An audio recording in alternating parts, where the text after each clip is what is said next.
Remember at the beginning of V when we saw this little guy and thought archetypes wouldn't return because it lost its archetype pretext? Well, he's back with that archetype.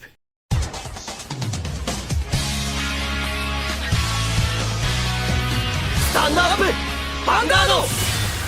Hey Cardfighters, welcome back to another Cardfight update, and today we're rounding up all the initial reveals for the upcoming V Clan collection sets, as today we're going to take a look at the last 8 clans that had yet to reveal their upcoming cards for the V Clan collection with their unique description. So without further ado, let's jump straight into these clans and see what V Clan Collection Volume 1 and Volume 2 has in store for the last 8 clans. And we start off with the reveal for Aqua Force. And we of course knew that Tetra Dragon would return, but we also see these 2 cards joining the fray, which completes the whole new Blue Wave support package. And for these cards, we see the following description. First off, we have Blue Wave Dragon, Propulsion Dragon, a useful grade 1 that increases your number of attacks in a turn. He will move to the back row after attacking and continue supporting with a boost. This is actually really interesting because we know about Aqua Force and their column swapping shenanigans, but usually when they move to the back row, they stay rested. This indicates that it can potentially restand to then boost again for the next attack, which allows you to increase the power of your later attacks, which is something you really want to do if you start multi-attacking. Now, it doesn't necessarily state that it will restand. There's a possibility that once it moves back, it can just give power to another unit, but it does basically do the same thing in the end. So I'm very curious how this is going to pan out and how this can help the Blue Wave strategy. Now, as for the second card, we have Blue Wave Marine General Kuteria, and the description reads as a grade 2 that supports an aggressive playstyle. It has a convenient skill for when it's a Vanguard and when it's a Rearguard. This could basically mean anything, but I assume it's somewhere in the ballpark of what we see with Algos, that it can restand when it's a Vanguard, or it can restand itself when it's a Rearguard. I think it's somewhere in that ballpark, only now it has the Blue Wave tag, which means it works with the archetype support, with the searchers and whatnot, so there's at least that. But what it's actually going to be, it's all up in the air right now. Now, as for Tetra Dragon, Blue Wave Dragon, Tetra Drive Dragon, we see the description: a Vanguard that stands as your units continuously attack to keep the pressure up. Furthermore, that skill that opens up the future of hope will be reintroduced. Okay, so there are 2 parts here. First off, it indicates that it's gonna restand with your units, so probably we have a restanding Vanguards that can maybe restand their units or something like that, so we achieve multi-attacks. Very reminiscent of the old Tetra Drive Dragon. But that latter part, the skill that opens up the future of hope that will be reintroduced, that to me sounds like the stride mechanic, and thus it probably hints to with Lambros, because we're not going to see a new grade 4 in this set. It's just these 3 new cards, so I assume it maybe can restand and then ride into Lambros, that then allows to reset all your rearguards mid-battle or something like that. I think it's in that ballpark, but we have to wait and see what it actually means and what they're really referring to. But it sounds like the stride mechanic does going into a grade 4, and the only grade 4 for Aqua Force is Lambros in the V series. That's what I'm assuming right now. Maybe it's something else, but we have to wait and see. Now, for the second clan, we have Nubatama. We knew that Nubatama is going to get brand new cards, and we see them in these art units, and they look stunning. Now, as for the description, we see the following. This ride line, interesting that I went with the ride line description, because it's not really a ride line in the V series, recounts the life of a great sword saint. Return your opponent's rearguard to their hand and control the flow of battle in both offense and defense. So we see this old playstyle of Nubatama with the bounce discard maybe, which is interesting. So first off, we have the grade 1 description. Martial Artist of Swift Judgment, Hozan. This grade 1 will support the right line at all times. His relentless slash will blow away your enemies. I assume that's probably with bouncing them. I think that's what they're hinting here. Now, as for the grade 2, Sword Saint of Continuous Victories, Hozan. His powerful sword will knock away all foes. The stronger they are, the stronger he will become. When he's ridden, you will get a power up based on how many enemies are on the field. That's interesting. So it punishes your opponent for rushing you, and it can potentially clear the board. That's an interesting description, probably really good for anti-aggro playstyle. Now, as for the main grade 3, we have Undefeated Sword Saints Daihozan. He gains a transcendental power up when your opponent has a low amount of rearguards in play. Every time your opponent calls a rearguard, they will have to pay a discard cost. That is really interesting. Now for the transcendental power up, probably a buttload of power, but it can mean multiple things. But it looks to be that this playstyle isn't necessarily about bouncing and discarding, but more about clearing the board, bouncing the units, and then forcing your opponent to pay a tax if they want to replay those cards, because now they need to discard another card to play more rear guards, which can be really annoying. And this is a skill that I have been contemplating a lot in the past about that could be introduced in Vanguard for a more control playstyle. And we're now going to see something like that. And I'm very curious how it's going to pan out and how good it's going to be. So this new Nubatama playstyle, this new right line, is probably really interesting, and I cannot wait to see the actual skills and see how this can interact with the nation, with the clan as a whole. Now for the third clan, we see Narukami, and we knew that Eradicator is gonna get more support with Vowing Sword Dragon, but now we also see the support line, and it's the trusted 2 companions from the original Troll deck, which introduced Vowing Sword Dragon. So first off, we have Eradicator Demolition Dragon, and its description reads as: activate its true abilities as an Eradicator. He can draw and bind key cards from your opponent's drop zone when its boost hits. So we go back to drop zone binding, which is nice because that means now we can bind from all places. With Vanquisher, we can bind from hand. We have the generic from field, now once again from drop. This could maybe interact with premium Narukami again, but we have to wait and see how that will interact as a whole. Now for the grade 2, we have Eradicator Spark Rain Dragon. He gets a power-up based on the number of cards in your opponent's bind zone. So basically Thunderstrike. Force pesky back row rearguards into the front for easy pickings. Again, this is a skill we've seen time and time again with Narukami, especially in the V series. So this is what we can expect, but it has that interesting skill that it becomes stronger, the more cards in your opponent's bind zone. And with the grade 1 now also hitting them from the drop, will leave a lot there. So this could be very deadly for when the game goes a bit longer than usual. Now, for Vowing Sword Dragon, Eradicator Vowing Sword Dragon, we have the skill description. His skill activates when your opponent's cards are bound. Bound cards will be erased. Whatever that means. Force your opponents to make tough choices. Eradicator Dragonic Descendant will get even more powerful when ridden on top of Vowing. This is what we came to expect, that of course it will support Descendant because it's the Eradicator name, thus Descendant can ride on top of it, acquiring its skills, and depending on how strong Vowing is going to be, they'll probably will work nicely with Descendant. Now, whatever that means by erasing your opponent's bind units, it could literally be anything. It sounds like killing them so hard they die twice.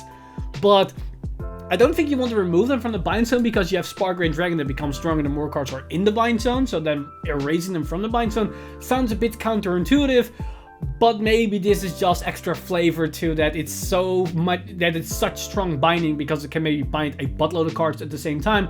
They refer to as erasing, but we have to wait and see. Also, nice tidbit. The reason why it says erased, because the Japanese wording of eradicators is actually erasers. We just translate it to eradicators. If you want to literally translate, it becomes erasers. Which is, sounds a bit cooler than eradicators, if I'm going to be very honest. Now, as for the fourth clan, we have Great Nature, which is of course Chat Noir, with 2 interesting support units because we see Compass Lion and Taping Cat. Now, I don't know if Taping Cat is a reintroduction of a unit or a brand new unit, but their description is pretty interesting because for Taping Cat, we see the description. It has a skill that activates when retired or put into the drop zone from your deck. So that when retired is very reminiscent of old school Great Nature and of course with Big Belly. So that's a nice upgrade for that build as well. But that from deck is kind of interesting. And if you're curious of how that all works, that basically interacts with the whole lottery playstyle that mills it from deck. So there's upgrade to Big Belly as well as to Isabel. And we're gonna see this trend with the other cards as well. Now for the second card we have Compass Lion, and its description reads as a powerful base 13k power grade 2 with a downside attached.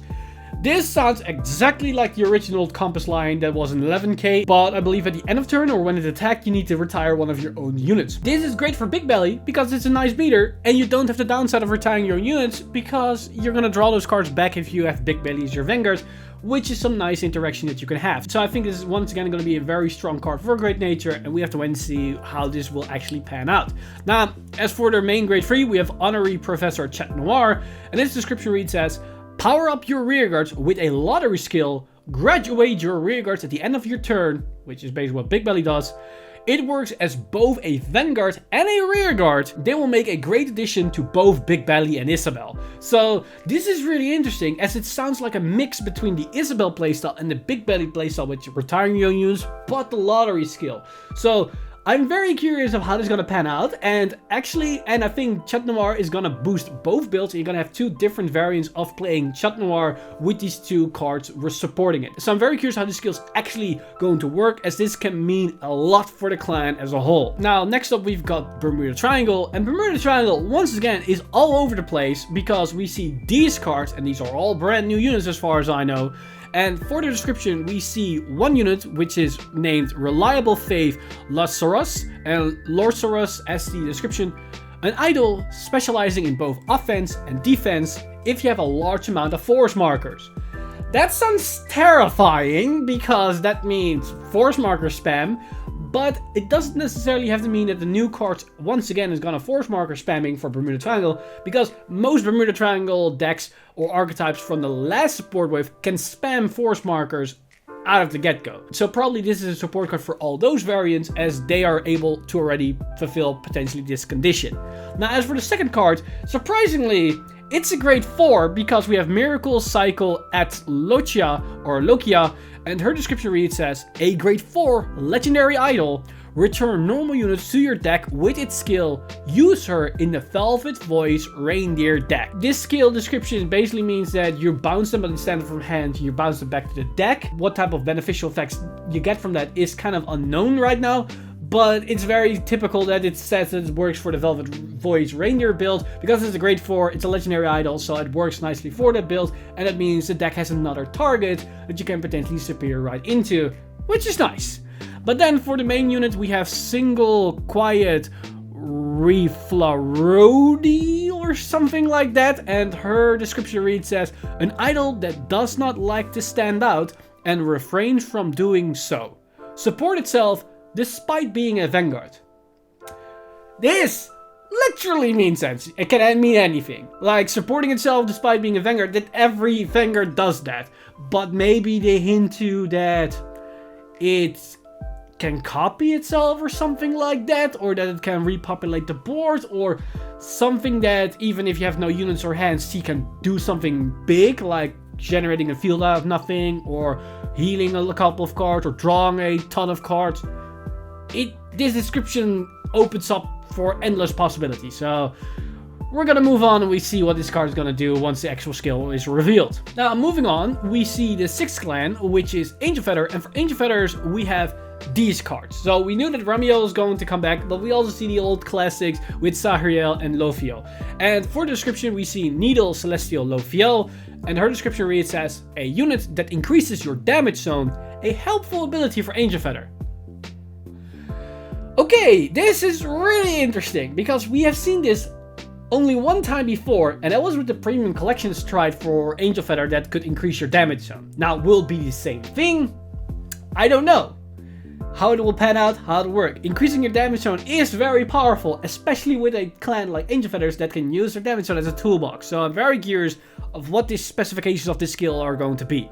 Now for the second unit, we have Candle Celestial Sariel, and she has the description, has a skill to put normal units you like from the deck directly into the damage zone. So she is basically your searcher that can set up your swapping, which is nice. It's just a consistency engine, and I believe the original version was similar to this, if I remember correctly, but this is a very powerful skill, especially with the toolbox that Angel Feather has. Now, as for the main unit, we have Prophecy Celestial Ramiel, and her description reads as, align your rearguards with cards with the same name in your damage zone, a technical unit that lets you control both your damage zone and rearguards depending on the situation.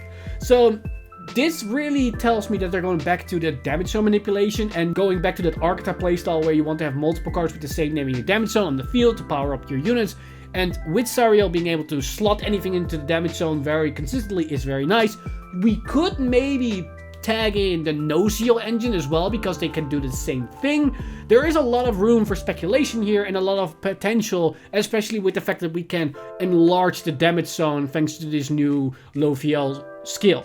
So I'm very curious of what the actual specifications are. There are a couple of Celestials already present in the V series, and I believe it's going to be somewhat archetype dependent, I believe, but I'm not 100% sure. I thought I saw it somewhere, but nothing in this description directly states that it's going to be Celestial focused. But at the very least, there are multiple Celestials that do work with the damage to some extent. A good example is the original VR Zeraheel. Now, with that said, we have only 2 more clans to go over, and those are the big Paladin boys, Royal Paladin and Shadow Paladin. And for Royal Paladin, we got these units. Surprise, surprise, it's Blasterblade Seeker with, of course, Sphinx-Saver Dragon. And on that, we see also Augustus. Now, for the description, we have Knight of Warhammer Augustus, and here's a description that reads says, he has a skill that will work really well with Seeker, Sphinx-Saver Dragon, Solitary Knight Ganslot, and Sanctuary Guard Dragon. So it's generic support for Royal Paladin for the 3 main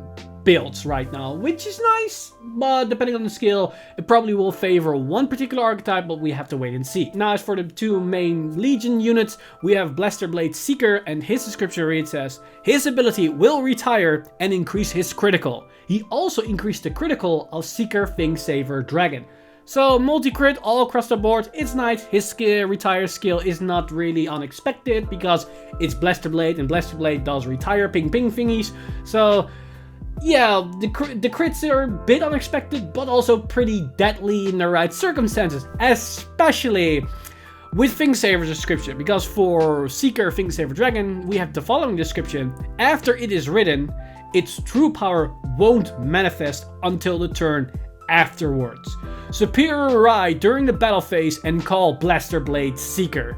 So this basically is a reimagination of the original skill with his Legion ability. You ride him, but if you go first, you cannot Legion, thus you need to wait a turn, and when you're in Legion, you can use its Superior Ride ability that can re-Legion once it's Superior Ride, thus the same with recalling Blasterblade Seeker. It's basically a reimagination of its original skill with some hoops that you need to jump through in the V era because you don't have this Legion restriction. Unless they put the if your opponent says grade 3 on top of it. But I don't really know if they're going to do that because it specifies here that you need to wait a turn instead of that your opponent needs to be grade 3. So we have to wait and see what the actual restrictions are and how this actually will pan out. But with Blasterblade Seeker's crits mixed into that, this could be really deadly, because now you could potentially have 4 attacks that swings with double critical, because you can have a Blasterblade Seeker already on the field, it has a crit, your Vanguard has a crit, then you attack with both of them, then your Vanguard will rewrite, potentially call a new Blasterblade Seeker, and once again they can potentially have more crits. We don't know the cost, we don't know the specifications, but just by the description alone, it sounds pretty terrifying. Now as for the final clan, Shadow Paladin, we see these units. We knew that Raging for Dragon will return, but we see some more Revengers, and this tells us we're gonna go Revenger style, because for their description we have the following stuff, as we have Black Armor Revenger Reno, and his description reads as, he has a skill that activates when an attack hits and when he is retired. So on hit and on retire skill is pretty nice. It synergizes really greatly with Shadow Paladin because it wants to retire its own stuff, and that on hit on top of it, which means where will probably be mid-battle phase retire, and it's Raging Form Dragon, which is probably the one that will retire to Superior Ride. So this is nice interaction for the deck. Now on top of that, we also see Dark Cloak Revenger Tartu, and her description reads as, call more Revengers on the battlefield.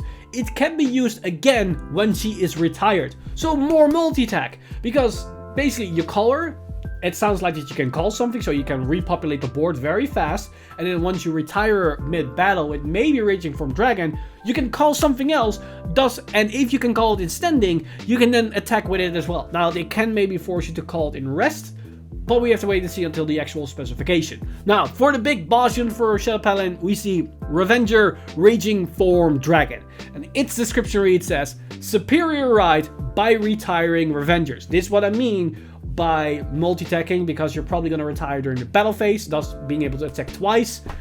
Aim for a crushing multi-attack formation, even if you don't have him in your hand.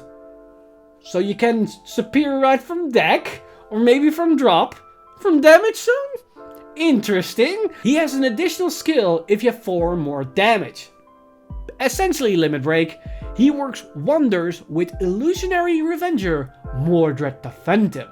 So this is interesting, because not only does it hint to multi-attacking and retiring during the battle phase, you can apparently superior ride it from somewhere else than not only your hand, so that means there's higher consistency to it. And it has a limit break 4 skill, probably extra power, maybe crits or something like that. And it works with Illusionary Mordred Phantom. Now the thing that comes to mind here is, because it can potentially superior ride maybe from deck or from drop, maybe it doesn't need itself as a Vanguard to do this skill. Maybe it can do it on top of any unit, or maybe it can do it only on a Revenger unit. And then, because it has an interaction with Mordred Phantom, this could get really ugly. Because if we can ride him on top of Mordred Phantom during the battle phase, you can basically call 2 Blasted Darks, attack with those Blasted Darks, attack with your Vanguard, restun those Blasted Darks, and then rewrite into Raging for Dragon if you have a back row of Revengers, and then you basically can attack again with those same full column. That's pretty terrifying. And if it's not somewhat of a hard once per turn, and we have this other unit that can recall more units to the field if it gets retired, if we can repopulate enough Revengers onto the board while we did that multi-attack, we could potentially attack again with the Vanguard while we multi-attack with the rear guards. That's pretty insane. And Mordred Phantom alone was already pretty powerful and is still somewhat of a low tier viable deck, thanks to the fact that all the Bermuda decks are imitating Mordred Phantom. But if Mordred Phantom then does another multi-attack with the Vanguard on top of all that, and don't forget force markers are a thing, yeah, that could be yabai. But with that said, that concludes, I believe, all the reveals, or the initial reveals, for the upcoming V-Clan collection sets. We now saw every 24 clans with their initial unit reveals and their description, so we have an idea of what we can expect for their respective support of these clans and what these units can do. Now, I assume that we'll have to wait at least a month, maybe 2, before we can see the actual skills as they then start rolling these cards out, because we are still busy with Brush of the Legends, and then we have Monster Strike in Japan, and then we have Lyrical Monasterial Trial Deck and Lyrical Monasterial's main set, or the booster set, before we head into the Clan Collection set. So now we can just let our imagination run wild with these reveals and see what we can conjure up with these cards, and then wait a couple of months before Bushiroad will tease us again, or at least will show us again the money when we see these skills. And there are a couple of clans and cards I'm very excited about. Can you have a guess on which units I'm referring to? Let me know in the comments down below if you have an idea. Also, let me know in the comments down below which of these new reveals, or at least the description and card reveals from the last 8 clans, you are the most excited for. Let me know that down in the description down below, and maybe come up with your own interpretations of these description, what their skill could be, and how this could pan out with the already existing support for either that archetype or that clan in general. As always, this video has been brought to you by our lovely patrons over at patreon.com/VanguardInsider. You guys are amazing. If you do want to support the channel or everything that's happening on the channel, you can simply go to patreon.com/VanguardInsider and become a patron today. But with that said, I've been Mr. Time Leap, and I see you guys in the next one!